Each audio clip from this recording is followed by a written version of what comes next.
혹시 당신의 책장에 꽂힌 책 100권 때문에 1년에 약 45만 원을 쓰고 있다는 사실 알고 계셨나요? 처음 들으면 아니 그럴 리가 싶은 숫자죠. 네, 그렇죠. 오늘 저희가 함께 파헤쳐볼 자료들이 바로 이 책 소유에 보이지 않는 비용에 대한 이야기입니다. 보내주신 기사들을 보니까 요즘 치솟는 책값 문제부터 시작해서 책을 보관하는 공간의 경제적 가치, 그리고 이런 문제의 대안으로 떠오르는 아주 흥미로운 서비스까지 다루고 있더라고요. 네, 보내주신 신문 기사랑 특정 분석 자료, 그리고 한 온라인 도서관 서비스 소개 자료를 바탕으로 한번 깊이 들어가 보려고 해요. 네. 단순히 정보를 그냥 나열하기보다는 이 자료들을 쭉 연결해서 책을 사고, 읽고, 보관하는 방식에 대해 우리가 한 번도 해보지 않았던 그런 질문들을 던져보는 것. 그게 이번 저희의 목표입니다. 좋습니다. 그럼 바로 시작해보죠. 연간 45만 원. 솔직히 저도 이 숫자를 보고 좀 놀랐거든요.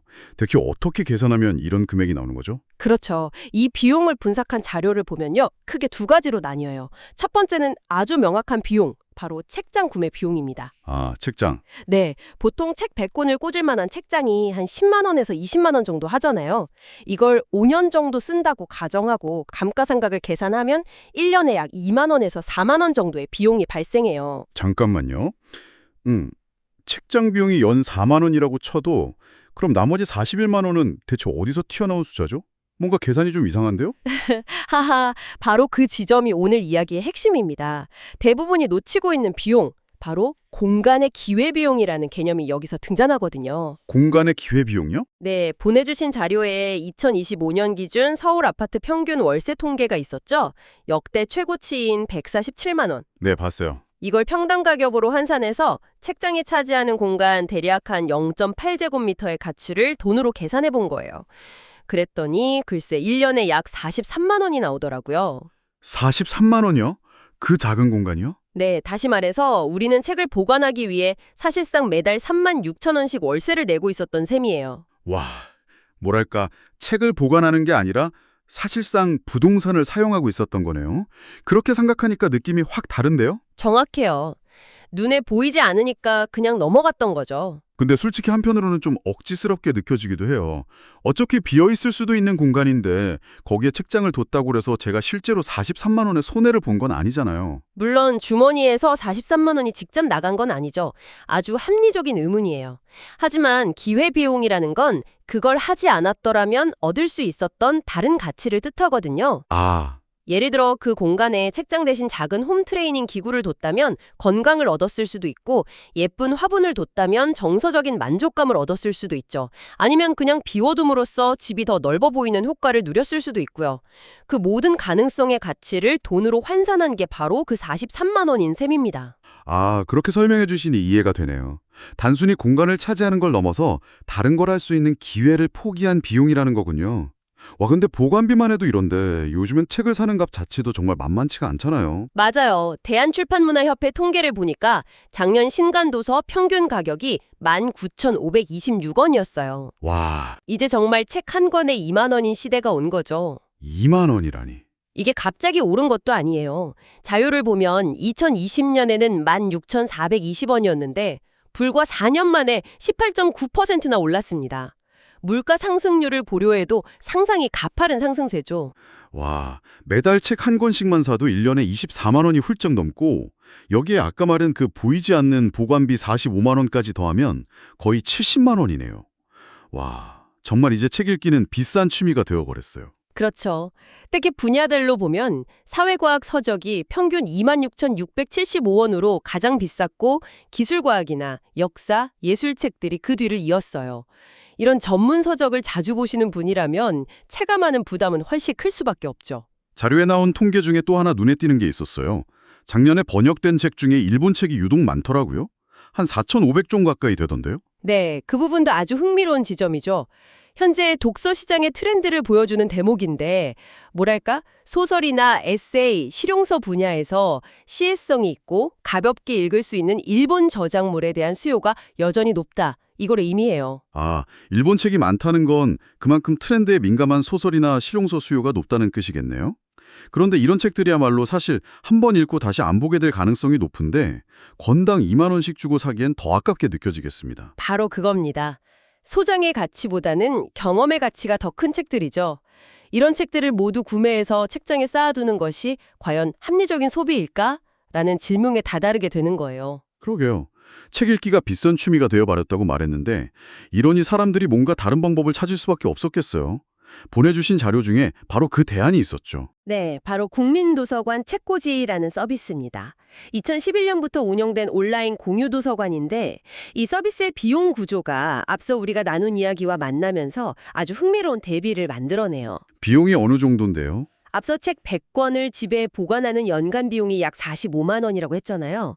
이 서비스를 이용하면 책 100권을 보관하는 데 드는 연간 비용이 부가세 포함해서 4만 4천 원입니다. 4만 4천 원이요?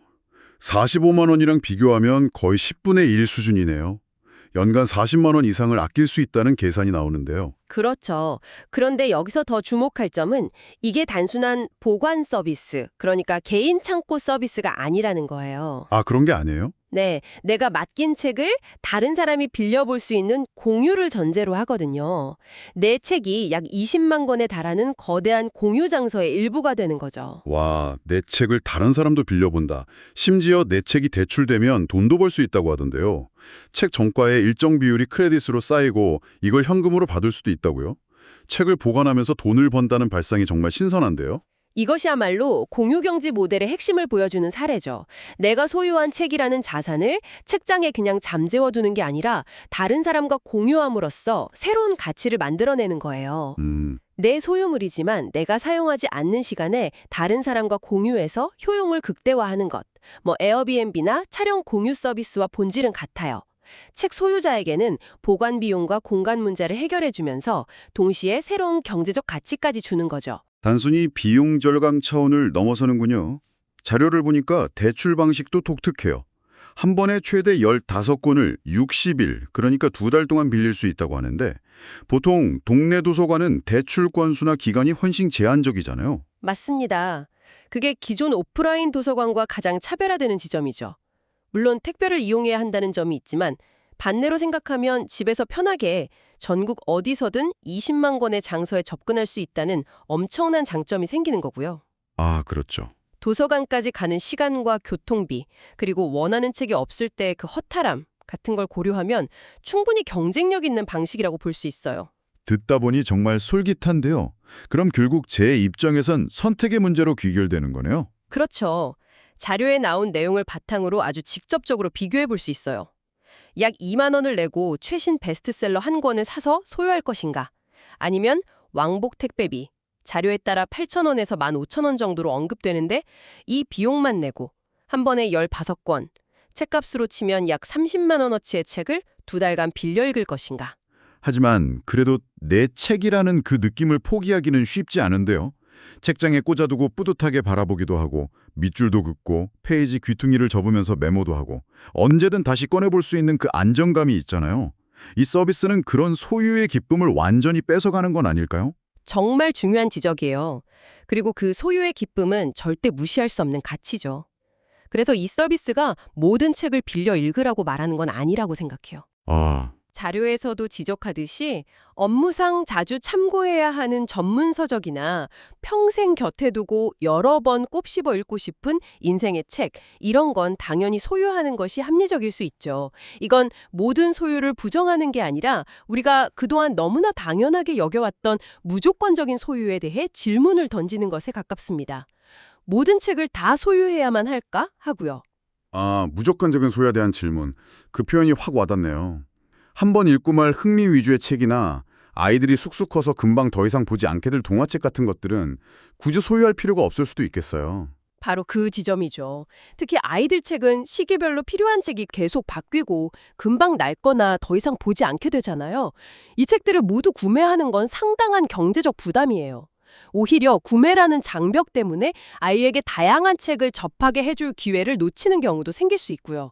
그 무조건적인 소유가 낳는 문제. 저희 집만 해도 책 때문에 집안 정리가 항상 숙제거든요. 얼마 전에는 거실에 쌓아둔 책더미를 발로 차서 와르르 무너뜨리는 바람에 아내한테 등짝을 한 대 맞았습니다. 이사할 때 책박스 나르다가 허리 나갈 뻔한 건 말할 것도 없고요. 맞아요. 바로 그 이사 비용도 책 소유에 숨겨진 비용이죠. 자료에서도 정확히 짚고 있어요.